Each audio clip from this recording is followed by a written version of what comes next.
একদিনে পৃথিবী ধ্বংস হয়ে যাবে। মানুষসহ পৃথিবীর সকল জীবজন্তু, দৈত্য দানব মারা যাবে। স্বামী স্ত্রীকে ভুলে যাবে, মা বাবা ছেলে সন্তানকে ভুলে যাবে।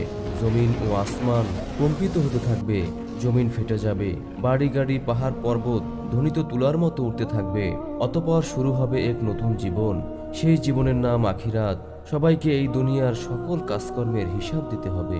কে যাবে জান্নাতে, কে যাবে জাহান্নামে। মহান আল্লাহ তাআলা রব্বুল আলামিন সবাইকে পুনরুজ্জীবিত করে হাসরের ময়দানে দাঁড় করাবেন।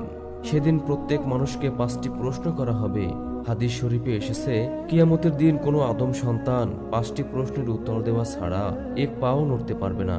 সেদিন তাকে জিজ্ঞাসা করা হবে তার জীবনের লক্ষ্য উদ্দেশ্য কি ছিল এবং তার যৌবনকাল কিভাবে কাটিয়েছে, কিভাবে সে উপার্জন করেছে এবং তা কিভাবে ব্যয় করেছে, তার জ্ঞান ও বিবেক অনুসারে কর্ম করেছে কিনা, আর মহান রবের ইবাদত করেছে কিনা। অনেক টাকা পয়সা থাকা সত্ত্বেও দান খয়রাত করে নাই, অথচ সেই টাকা দিয়ে নেশা করেছে। অতঃপর সে জাহান্নামী। সে একটি মেয়ের সাথে জিনা করেছে এবং সে সর্বদা খারাপ কাজে লিপ্ত থাকত, অতঃপর সে জাহান্নামী। নিজের স্বামী থাকা সত্ত্বেও অন্য পুরুষের সাথে জিনায় লিপ্ত হয়েছে, অতঃপর সে জাহান্নামী।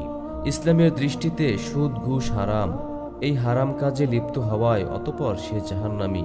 আল্লাহ ব্যতীত অন্যজনকে রব হিসাবে স্বীকার করেছে এবং মূর্তি পূজা করেছে, অতঃপর সে জাহান্নামী।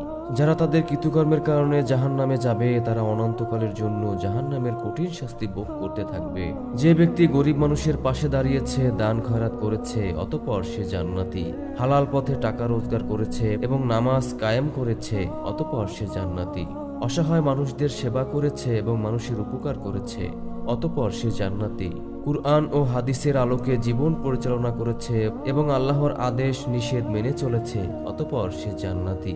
ইসলামের প্রচার করতে গিয়ে কাফিরদের নিক্ষেপ করা পাথরের আঘাতে শহীদ হয়েছে, অতঃপর সে জান্নাতি। যারা তাদের ঈমান ও আমলের জন্য জান্নাতে যাবে তারা অনন্তকালের জন্য জান্নাতের নাজ নিয়ামত উপভোগ করতে থাকবে। মহান আল্লাহ তাআলা রব্বুল আলামিন আমাদের সকলকে সঠিক পথে চলার মতো তৌফিক দান করুন এবং জাহান্নামের ভয়াবহ কঠিন শাস্তি থেকে রক্ষা করুন। আমিন।